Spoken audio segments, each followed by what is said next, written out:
नमस्कार, आप देख रहे हैं अपना बिहार और आपके साथ मैं हूं विवेक। और बुलेटिन की शुरुआत आज की सबसे बड़ी सियासी खबर से।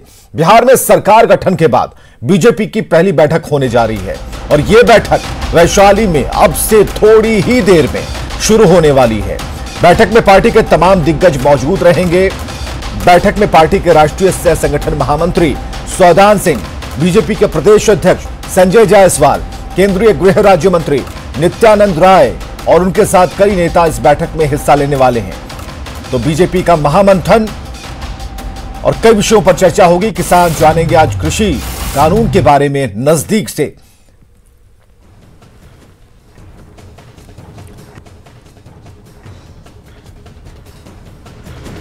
तो सरकार गठन के तमाम बिंदुओं पर विषय विमर्श होगा और किसान के मुद्दे पर बातचीत होगी। बीजेपी का महामंथन आज होने वाला है। कृषि सुधार कानून पर भी चर्चा होनी है। तो महामंथन के दौर में किसान ये जान पाएंगे कि कृषि सुधार कानून के फायदे क्या क्या हैं।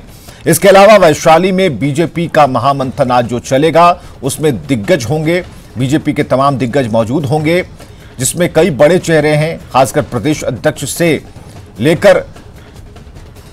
साकेत हमारे साथ सीधे जुड़ते हैं उनसे। साकेत, महामंथन होने वाला है, किसानों पर बात होगी, उन्हें कानून के बारे में समझाया जाएगा। अहम यह बात है कि पार्टी में जो विस्तार की बात हो रही है वो किस तौर पर है? सरकार में विस्तार को लेकर विमर्श होगा या फिर पार्टी अपने आप को विस्तार करने के बारे में सोचेगी?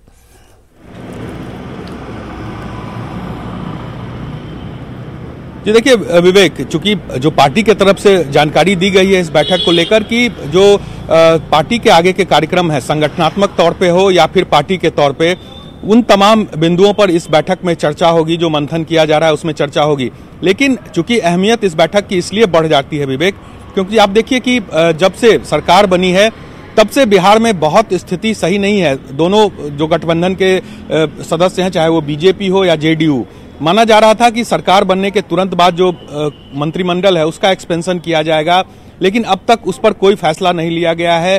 कोई नाम अभी तक तय नहीं किए गए हैं कि आखिर जो मंत्रिमंडल का विस्तार होगा उसमें कौन कौन से चेहरे होंगे।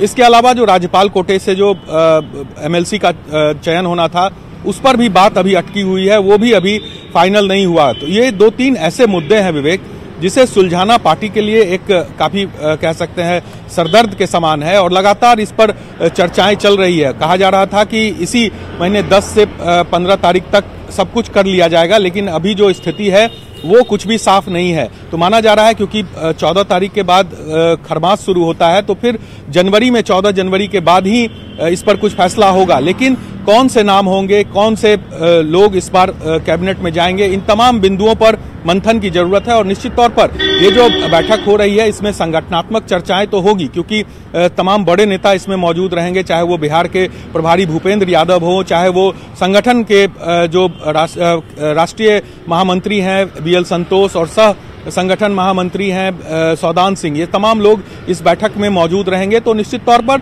संगठन के साथ साथ जो सरकार की भूमिका बिहार में होगी उस पर भी चर्चा की जाएगी कि आखिर जो सरकार बिहार में चलेगी, क्योंकि आप देखिए सुशील मोदी अचानक से सीन से गायब हैं। तो ऐसे में अब सरकार और पार्टी के बीच संतुलन बनाने की कोशिश जो है वो पार्टी को करनी पड़ेगी। और जो हमारे सोर्स बता रहे हैं इसी में बहुत कुछ ठीक ठाक नहीं चल रहा है और संगठन और जो सरकार है इसके बीच का तालमेल बैठाने की कोशिश पार्टी के तरफ से होगी। और इस बैठक में जो बड़े नेता आए हुए हैं उन तमाम बिंदुओं पर ये चर्चा करेंगे कि आखिर आगे सरकार में पार्टी की क्या भूमिका होगी, कौन कौन से नेताओं को मंत्री पद दिया जाए, कौन से लोग होंगे, चेहरे होंगे जो एमएलसी के लिए जाएंगे। तो इन बिंदुओं पर भी इस बैठक में चर्चा होगी। हालांकि पार्टी के तरफ से आधिकारिक तौर पर इसकी जानकारी नहीं दी गई है। यहां तक कि पार्टी ने यह भी नहीं बताया है कि ये बैठक कहां हो रही है, जबकि हमारे जो सोर्स है वो उन्होंने हमें जानकारी दी है कि वैशाली में गढ़ पर जगह है। चलिए साकेत, आप नजर बनाकर रखिए। बहुत बहुत शुक्रिया इन तमाम जानकारियों के लिए।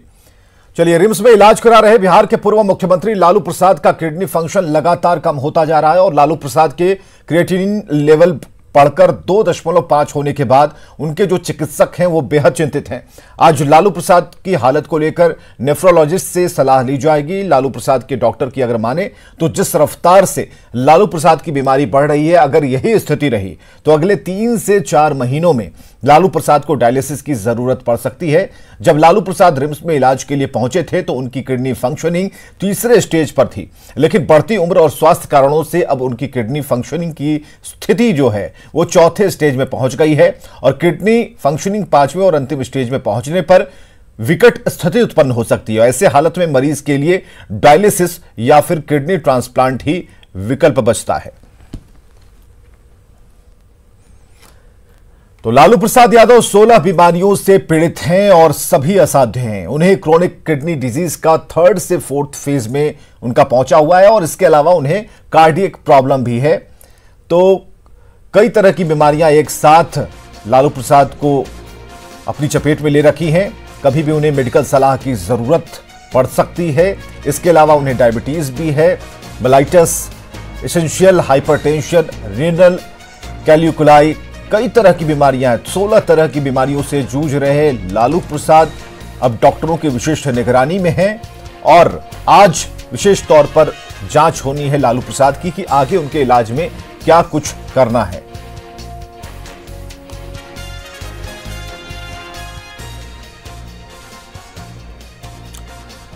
और इस बीच मुजफ्फरपुर से बड़ी खबर, जहां मधुबनी निवासी सत्य प्रकाश की हत्या कर दी गई है। बड़ी खबर हम आपको बता रहे हैं इस वक्त की। मधुबनी निवासी सत्य प्रकाश की हत्या कर दी गई है। घर में घुसकर अपराधियों ने उन्हें गोली मारी है। सदर थाना क्षेत्र के मधुबनी की यह घटना है। 24 घंटे के आंकड़े बता रहे हैं कि हत्या की यह दूसरी घटना है और कल ही रघई में कारोबारी की हत्या हुई थी। सुधीर हमारे साथ फोन लाइन पर। सुधीर, क्या जानकारी, अपडेट क्या है? फिलहाल जानकारी ये है कि सुबह सुबह ये सत्य प्रकाश अपने घर पर थे। बाइक पर सवार होकर 2 अपराधी उनके दरवाजे पर पहुंचे, बातचीत की और बातचीत करने के दौरान ही उन्हें गोली मार दी। तो जिस तरीके से बेखौफ होकर अपराधी हत्या की वारदात को अंजाम दे रहे हैं, कल पटना के कारोबारी को गोली मारी गई थी, आज खुलेआम सत्य प्रकाश की हत्या की गई है। वहां से 3 खोखे भी बरामद हुए हैं। तो ये पूरा जो मामला है काफी सनसनीखेज होता जा रहा है कि किस तरीके से लगातार लॉ एंड ऑर्डर को लेकर बड़ी बड़ी बातें होती है, लेकिन हत्या का सिलसिला थम नहीं रहा है। पुलिस कुछ कह रही है, इसके पीछे क्या मंशा थी? ये अभी तक कारणों का खुलासा नहीं हो पाया है। जो ये दूसरी घटना है हत्या की, इसमें अभी तक कारणों को लेकर न कुछ परिजन कह पा रहे हैं और न ही पुलिस इस मामले में कुछ कह रही है, क्योंकि उनको प्राथमिक तौर पर से छापेमारी। बहुत बहुत शुक्रिया सुधीर इन तमाम जानकारियों के लिए। और समस्तीपुर से बड़ी खबर, जहां हलई के चकलाल शाही में बीती रात जमकर हंगामा हुआ है। हंगामा कर रहे लोगों का कहना है कि महिलाओं के साथ कुछ लोगों ने छेड़खानी की थी, इसका विरोध किया गया। गुस्साए लोगों ने कई दुकानों में तोड़फोड़ की है। बड़ी खबर इस वक्त की हम आपको बता रहे हैं। ये रात की तस्वीरें हम आपको दिखा रहे हैं, जहां पुलिस पहुंची। मामले को शांत कराने के लिए काफी मशक्कत करनी पड़ी और काफी देर पुलिस डटी रही। इसके बाद मामले को शांत भी कराया।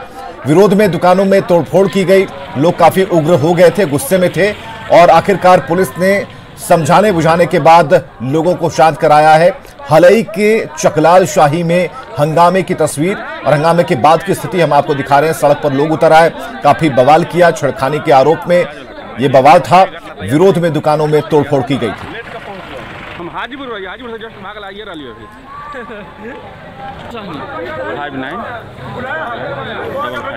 और अगली बड़ी खबर है भागलपुर से, जहां एक युवक को छेड़खानी करना महंगा पड़ गया। महिलाओं ने पकड़कर उसकी धुनाई कर दी, पुलिस के हवाले किया। घटना तिलका मांझी चौक की है, जहां एक मनचले युवक ने राह चलती युवती के साथ छेड़खानी कर दी और इसके बाद महिलाओं ने इस युवक का दिमाग ठिकाने लगाने के लिए उसे पकड़ा और धुनाई शुरू कर दी। मौके का फायदा उठाते हुए कई अन्य लोगों ने भी उसकी पिटाई की। बाद में मौके पर पहुंची पुलिस ने उसे हिरासत में लिया।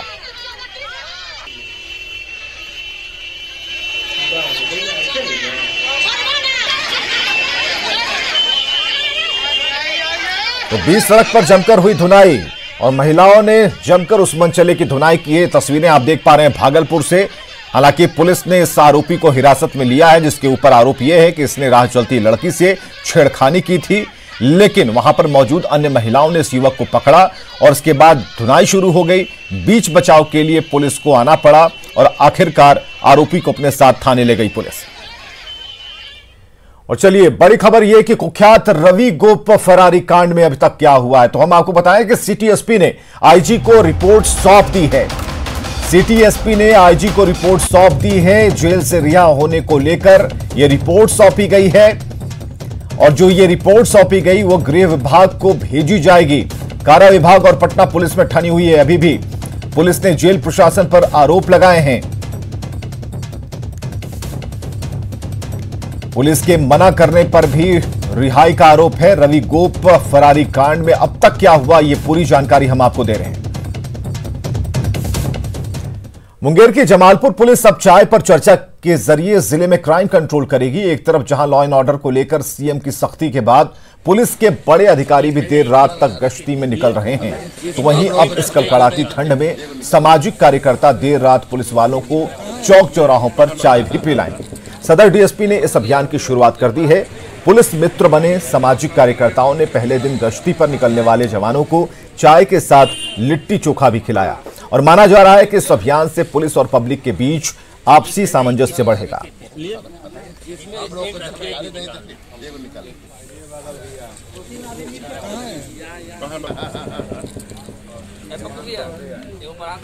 जब तक यह कड़कड़ाती ठंड रहेगी तब तक हम लोग रात के 10:30 बजे से सुबह 5 बजे तक 4:30 बजे तक हम लोग शहर में चारों ओर घूमते हैं और एक प्रतिदिन एक निश्चित स्थान बनाते हैं कि वहां से हम लोग को स्टार्ट करना है और पूरे थाना क्षेत्र को हम लोग भ्रमण करते हैं, जिससे जो रात्रि गश्ती में पुलिस निकलता है या जो स्टैटिक पुलिस होता है उसको हम लोग रात में रुक के चाय पिलाते हैं। यहाँ के पब्लिक बहुत ही सपोर्टिव है।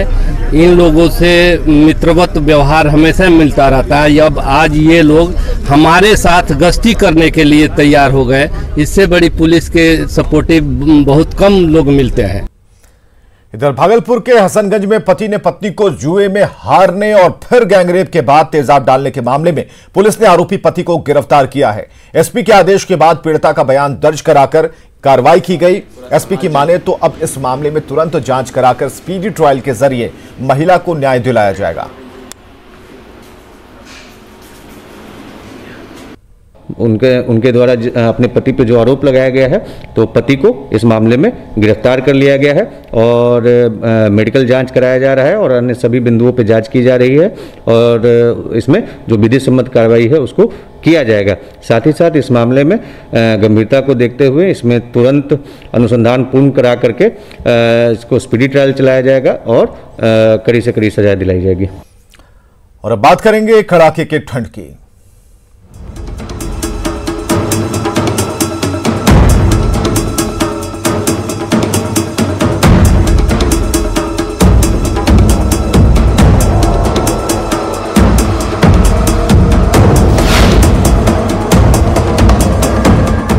तो ठंड और कुहासे का कहर जारी है। आज सुबह पटना में विजिबिलिटी 50 मीटर से भी कम थी, जिससे लोगों को काफी परेशानियां हो रही थी। मुजफ्फरपुर दरभंगा NH-22 पर आज सुबह कोहरे के कारण सड़क पर यातायात का जायजा लिया हमारे सहयोगी रवि एस नारायण ने।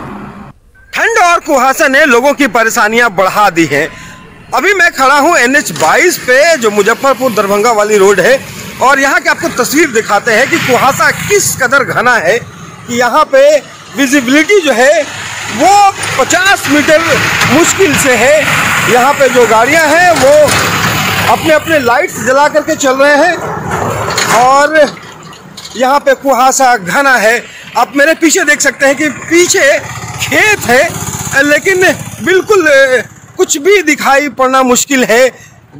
जो कुहासा है वो इतना घना है और दोनों तरफ की अगर आपको तस्वीर दिखाऊं तो NH है, यहाँ पे अब जरा देखिए कि कुहासा कितना घना है और लोग जो है अपने वाहनों के लाइट जो है वो जला के चल रहे हैं।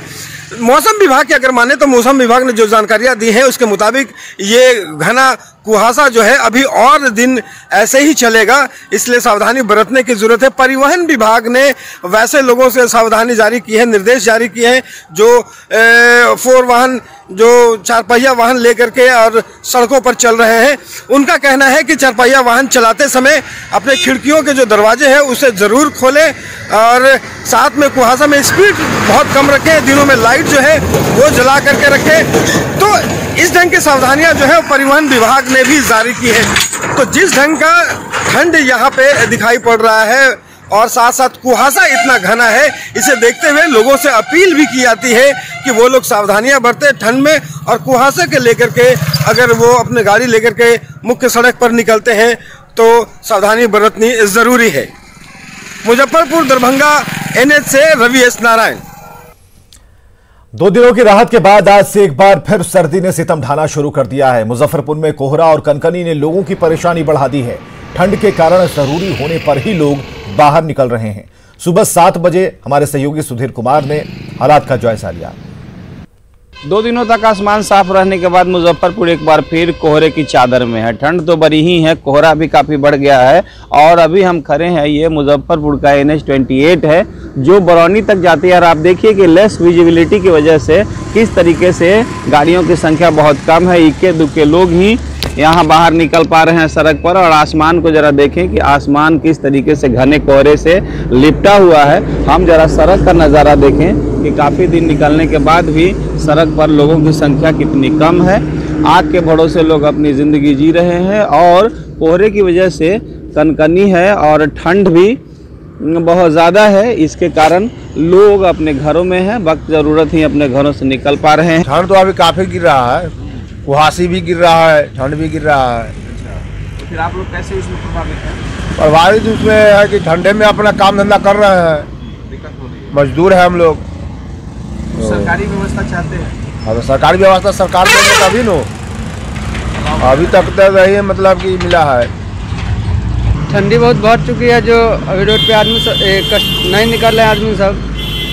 अच्छा। और ठंडी इतना कम रहता थोड़ा सा तो रोड पे जैसे कि आदमी से निकलता है, भीड़ भी थोड़ा सा रहता था। अभी पूरा सन्नाटा चल रहा है।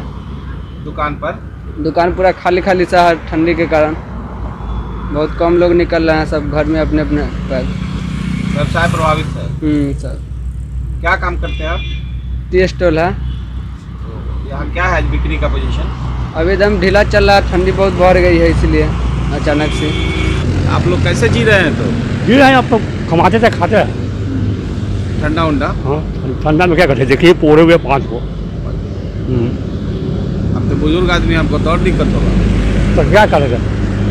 के बाद फिर से ठंड बढ़ गई है, कोहरा बढ़ गया है और इसका असर न सिर्फ लोगों पर पड़ रहा है बल्कि फसलों पर भी इसका असर पड़ेगा।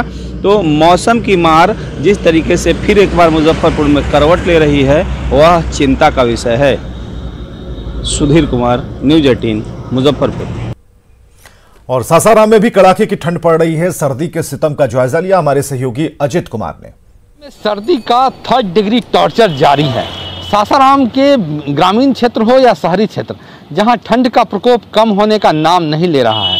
सुबह और शाम दोनों समय ठंड व्यापक रूप से रहती है, क्योंकि आज सोमवार का दिन है और आज जो कामकाजी लोग हैं वो घर से निकले हैं, अपने काम को आने जाने के लिए निकले हैं।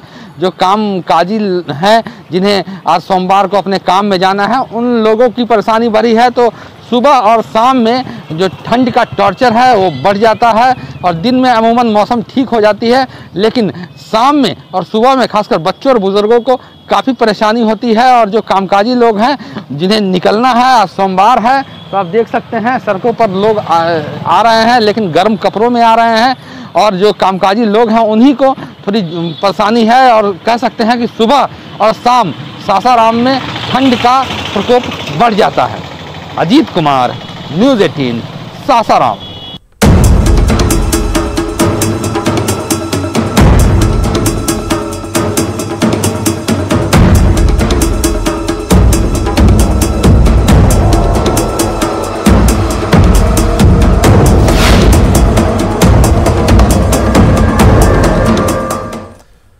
मुख्यमंत्री नीतीश कुमार आज जलवायु के अनुकूल कृषि कार्यक्रम का शुभारंभ करेंगे। 30 जिलों में पहले साल और 8 जिलों में दूसरे साल के कार्यक्रम का मुख्यमंत्री शुभारंभ करने वाले हैं।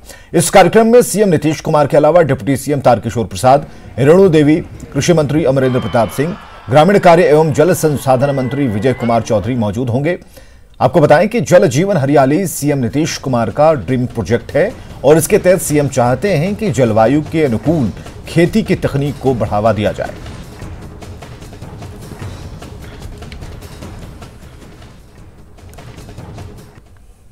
ऑर्डर के बाद नीतीश कुमार किसानों को प्राथमिकताओं की सूची में सबसे ऊपर रखा है और यही कारण है कि नीतीश कुमार आज किसानों को लेकर के एक बड़ी योजना की शुरुआत करने जा रहे हैं। जी हां, आज शुरुआत करने जा रहे हैं जलवायु के अनुकूल कृषि कार्यक्रम कैसे होने चाहिए उसे लेकर के, और ये तैयारी बहुत बड़ी है। आपको बता दें कि इसके तहत Borlaug institute of south Asia, उसके बाद पूसा एग्रीकल्चर कॉलेज हो, बिहार का साबौर का जो विश्वविद्यालय है कृषि विश्वविद्यालय, उसके तमाम वैज्ञानिक आपस में मिलकर और ये खेती करेंगे।